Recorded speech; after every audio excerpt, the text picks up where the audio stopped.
Greetings, Earthlings. Oz here, transmitting to you from planetOZ, where just this past weekend we were celebrating our independence, our liberation from the Venevians, who had kept us under an oppressive state for hundreds of years, but we threw their ass out. And so, yeah, we were celebrating this weekend, and of course, as is customary on planetOZ, we dye our beards blue. So I did that, and anyway, I hope this glorious Monday morning finds you well. I wanted to talk today about something I saw just recently. There is a guy, he has a channel, his name is Aaron Abke, and he talks a lot about the Law of One, and he did this Roundtable discussion where he interviewed all of the three guys who are basically running and operating LL Research, where the original raw contact and the Law of One happened. And so sorry about the choppers and the other noise. Anyway, they're still at it till this day. If you've read the Law of One, if you like the Law of One, then yeah, LL Research is the team behind it. Jim McCarty of the original trio is still alive. He's still there, involved in ongoing channeling sessions that they did literally up until the pandemic. They were still at it. Not channeling Ra anymore specifically, but they have been channeling Kuo, I believe is how they pronounce it. And anyway, I'll link to this video if you want to check it out and see that whole conversation. It was fascinating because Aaron Abke knows a lot about the Law of One, and so he had good questions for these guys. And anyway, at one point, Aaron asks one of the co-directors of LL, a guy named Austin Bridges, asks him about soul groups, soul families, and whether or not these soul groups or soul families have a tendency or an inclination to incarnate together in groups. And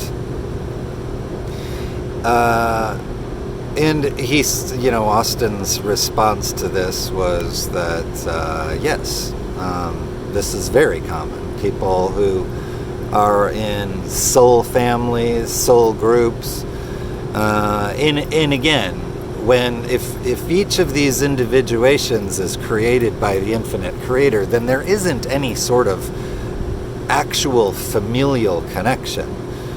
There wouldn't be a familial connection in the sense of like, this spark is my brother, or this one is my parent, or this one is my cousin.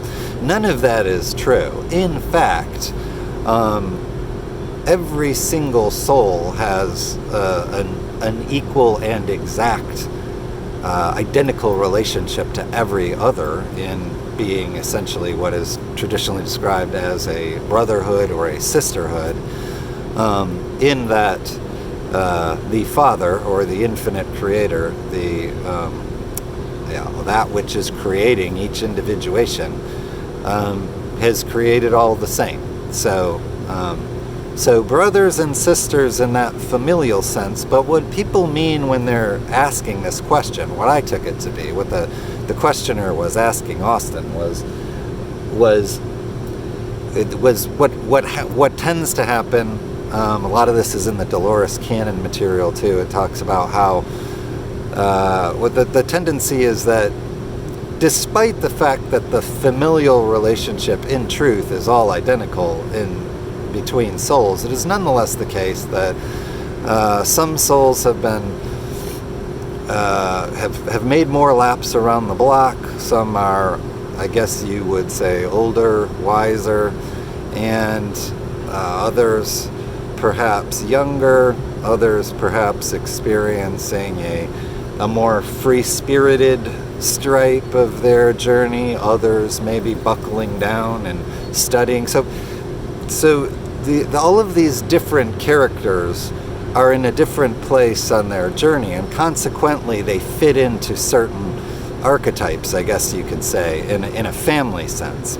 So in that way, you would have these groups that, despite all having the same familial relationship, they would ultimately end up in a situation where some are kind of like the parents, some are like the elders, others might be the rambunctious teenagers, and still others are, almost maybe in their infancy and what their exploration of all of this is. And so they end up kind of taking the form of a family over time, and with the different roles that family has. And so this question about, do soul groups, do groups of souls, families of souls, incarnate together?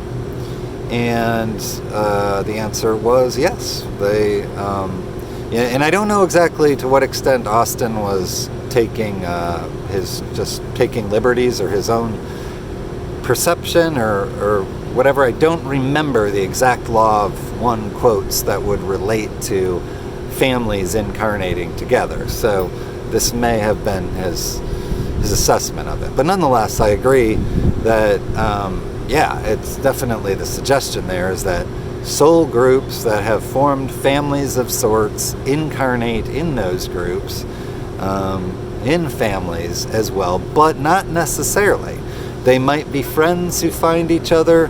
The soul who acts as the elder statesman in the soul family relationship might well then become might act as the rambunctious child within the family group here. So it's not like the roles necessarily correlate or anything like that.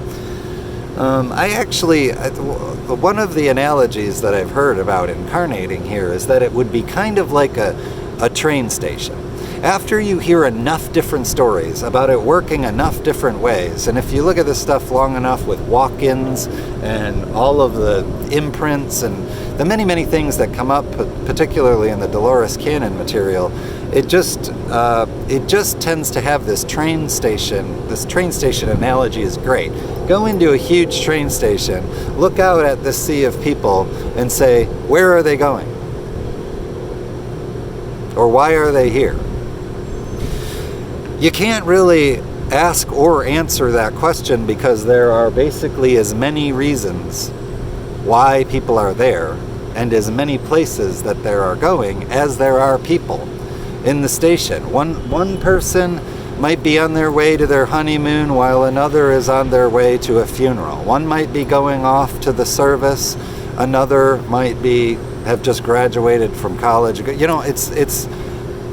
There is no one thing. It's infinite. It is infinite, the reasons why people are there and the places that they're going. So I think that's an important thing to consider. It certainly helped me wrap my mind around how this all works when it comes to reincarnation. Why are people incarnating here? How are they incarnating here? What is their purpose here? Again, I don't think we get a clean and clear answer. I think it's infinite. I think the infinite variety of reasons, the infinite number of ways that it manifests. When you go far enough into this, people talk about a soul exiting from a body while another one that wants to come here takes it over, not as an infant, but at 30 years old. I think like if you process enough of these stories with an open mind and allow even some of them to begin to integrate into your belief system of what's true and how it works, you quickly find yourself asking, what are the rules? So what are the rules? That's a handy conclusion to come to just think, what are the rules? There aren't any. There really aren't. There are as many reasons as there are rules. So here we are, 10 minutes into this film, and I am finally getting to the title card, the point of what I started talking about this whole film, which is, do we incarnate to challenge each other? So this question was born out of the conversation that I started this film with, and then I'm linking to. It's this conversation. The question was, do soul groups, soul families incarnate together? The answer was yes. And at first, there was the intuitive reasoning. This was what Austin was saying. It's this intuitive reason that we incarnate together to help each other, to be there for each other, to support each other. This is considered a tough decision to make by a lot. It's a tough decision to come here. We can only imagine if we're in a blissful place before this. This place can be blissful that we're in now, but I think we'd all agree it is not, as a default, an ongoing and sort of endlessly blissful condition here. So I think that it would make sense that people who are used to that blissful state, who are used to living without a lot of what we deal with here, they would hesitate. They would take very seriously the ideas, the mission or their goals of their own growth as a soul. All of this stuff would be factored into a heavy decision made with gravity. Are you going, pun intended, are you going to incarnate? And if so, won't it be easier? Won't it be better? Won't it be more joyful and with a higher possibility of a productive outcome for my journey if we all go in a group? And so, of course, once we're here, we're behind the veil. We literally have no idea who is and who is not of our soul family and the reasons that they would be here and what they were here to do. So all of that support stuff all makes intuitive sense. But then he goes on to say, yeah, we come here to support each other or to challenge each other. And that really got my attention. I was surprised that I've had an interest in this material for so long and can't recall having that specific goal of a soul family incarnation, or even two individuals incarnating, to have that in mind, this idea that the point, or one of the points of the incarnation, is to challenge each other. Perhaps as a pair wanting to challenge each other in some way, rivals they might become in this world. Maybe they wouldn't even like each other. It could be a bitter rivalry, and they might be fine with that. That's what it's going to become. That doesn't mean that's where it started on the other side of this. That doesn't mean the souls have a rivalry. That doesn't mean the souls are bitter toward each other. They might well be family. They might be very, very close, and nonetheless say, hey, why don't we go down there and you be this MMA fighter, I'll be this MMA fighter, and if we both achieve great strides in our careers and we both achieve high heights, won't this be an amazing and glorious and fun way for our rivalry to play out down there? And aren't we going to enjoy a glorious beer in the tavern of the afterlife after that's all over, talking about how much fun that was to play those roles and how much we hated each other while we were doing it, if that's how it actually manifested here. So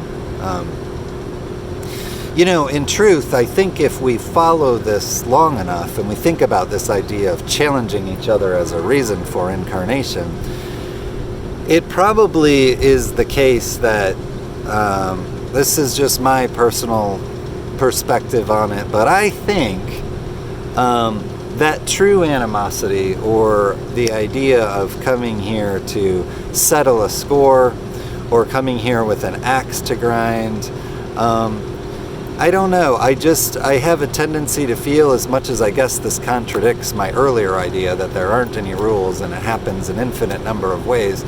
I'm not sure that, I'm not convinced that the animosity actually exists on the other side.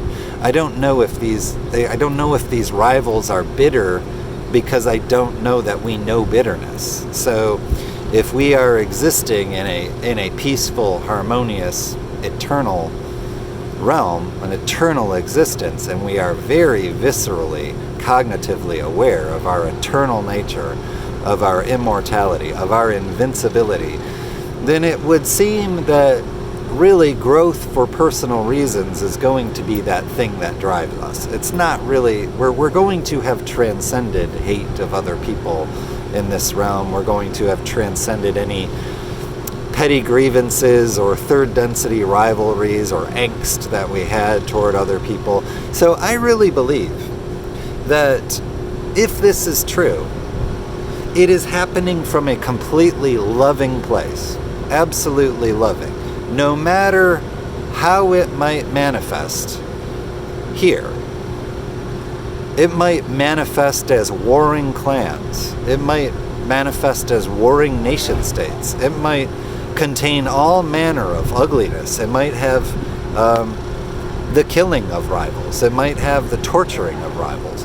And so it's easy to think about that and then ask ourselves, well, if that's really how it's rendering here, how could it be possible that this was not a hateful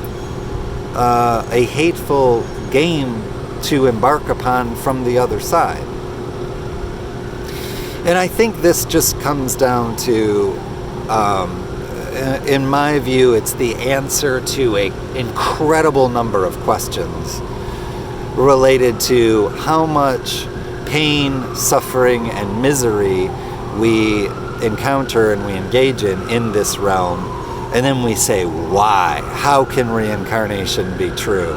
How could our higher self, how could our soul, before incarnating, possibly make the decisions to put me in a position where, as an incarnate entity, I would run into these horrible things, whatever this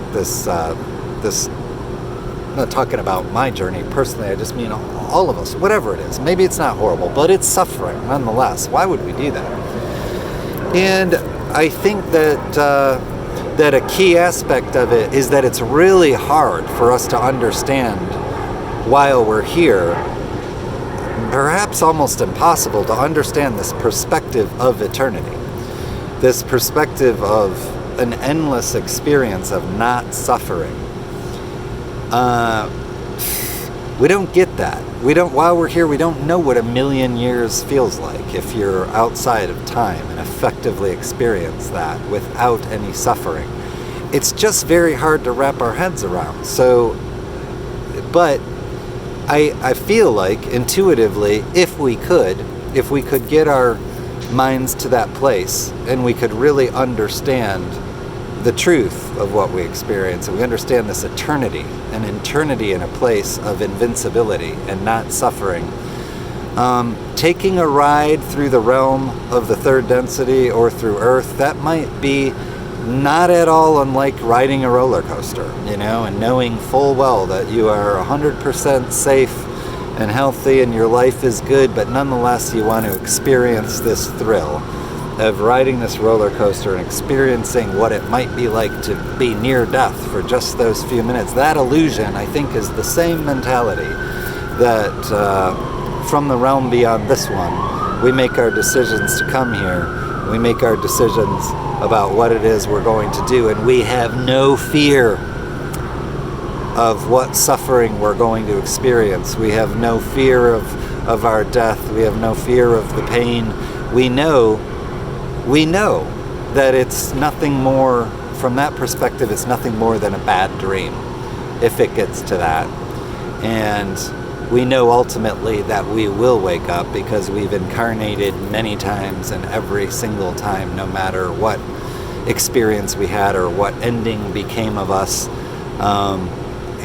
could have been torturous, horrific, painful. Nonetheless, once it was over like that, we were back, and I would guess in a very short time, to whatever time means in this realm, there's healing, and then you are back from it and back on track, and you realize it for what it was.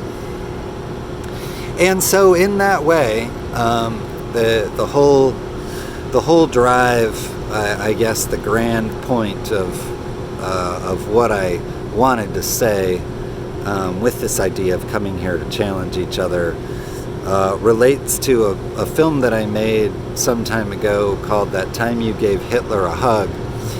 And that film is all about it's all about a model for transcending duality, for people who really want to release hate, all hate, any kind of hate for anything, hate for the worst people, the worst possible entity that could exist in this realm. People in their ongoing journey, in their effort, in their desire to ultimately transcend hate completely.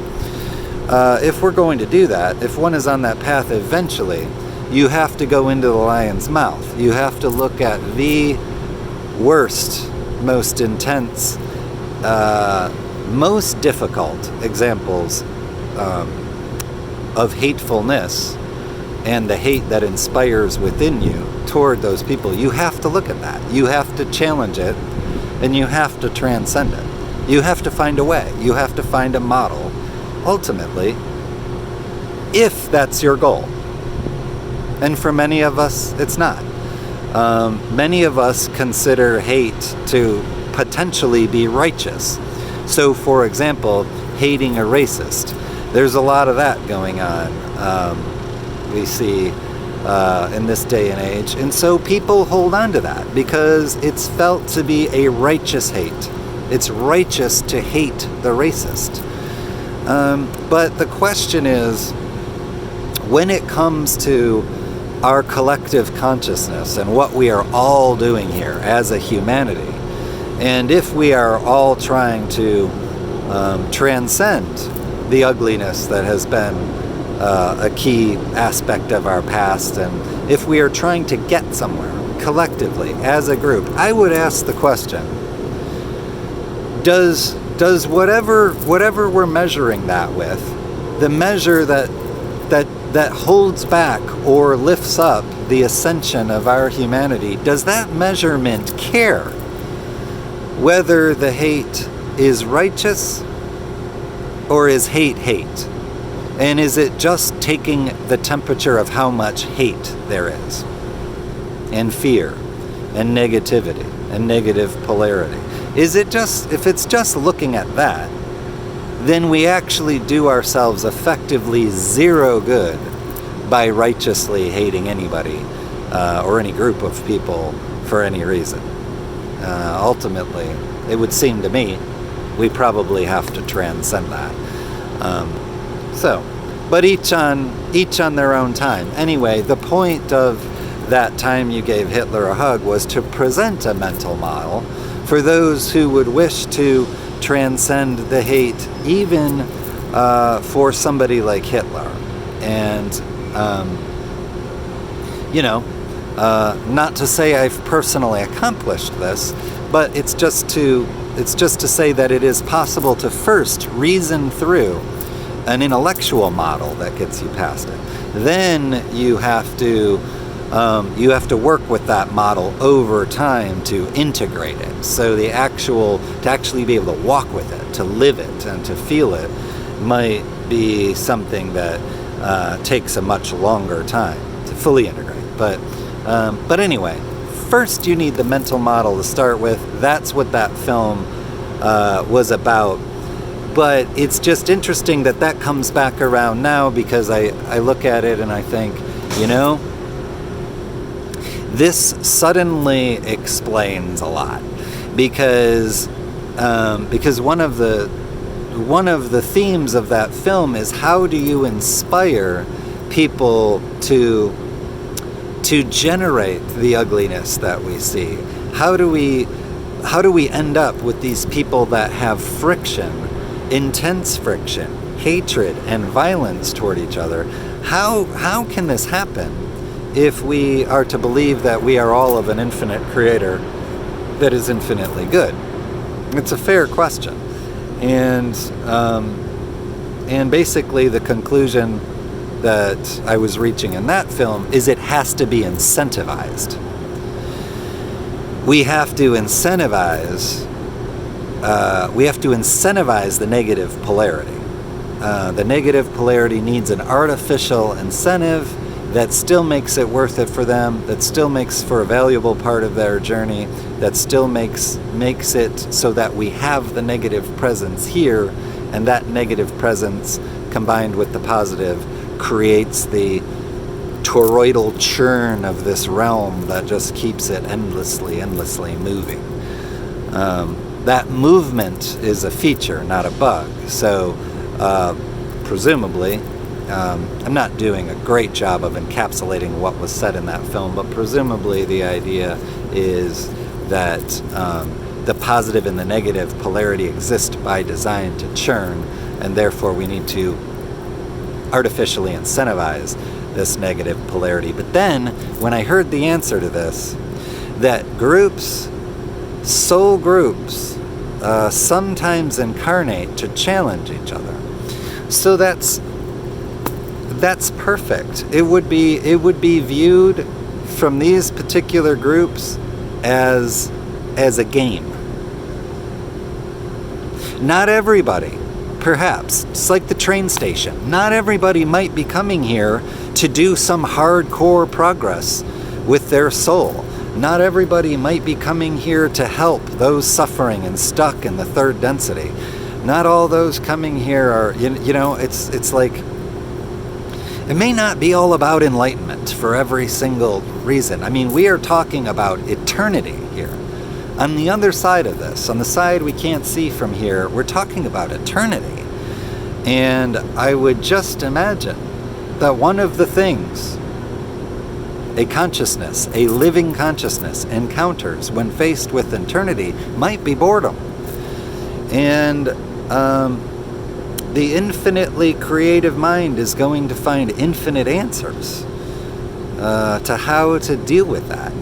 And if you were to really know the stakes were zero, if you were to really know that your suffering in that realm would mean nothing, if you knew that you were just going to come back, why wouldn't you engage in a bitter rivalry? Well, it would be bitter down here.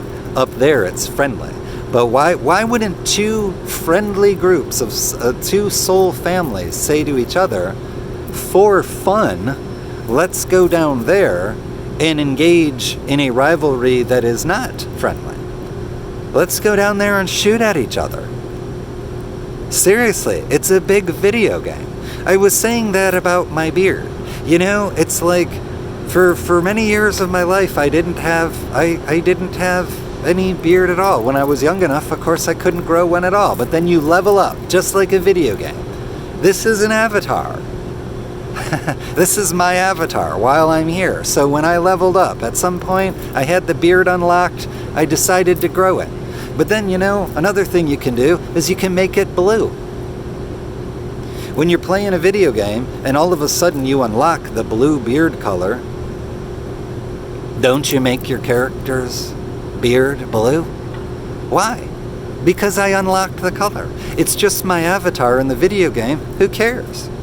You know, so yeah, this is my avatar while I'm here playing this video game, and I unlocked the blue. Now you got the blue. But anyway, man, it was eye-opening. It was telling to me, and it really put into context, you know. People always say, don't take this realm so seriously. Don't take what you're doing so seriously. Just relax a little bit. Don't be in such a hurry. Even or especially on your spiritual journey or whatever, you know, thinking about this reincarnative stuff. Don't think that it's always so serious. It doesn't always have to be so intense. There are people having fun here. They're having fun, and it doesn't look like fun. to us. It might look like gang violence. It might look like mafia families killing each other. Who knows? But, you know, if we can't know, and you have two different options for viewing something, why not choose the one that's born out of love? Why not choose the one that's born out of an engagement between these two soul families, an experience of love between each other, challenging each other, giving each other experience, which is the only thing we can do if this is all eternal. So it's like, let's go down there and challenge each other. Yeah, my avatar shot yours 16 times. My avatar caused yours a lot of suffering while we were down there until you died because I killed you, or my avatar killed your avatar. But, you know, I don't know. Is that a laugh at the Astral Tavern when this is all done? Laughs at the Astral Tavern. I don't know. Anyway, do we incarnate here in order to challenge each other? That's what I got for you today from Bluebeard on planetOZ.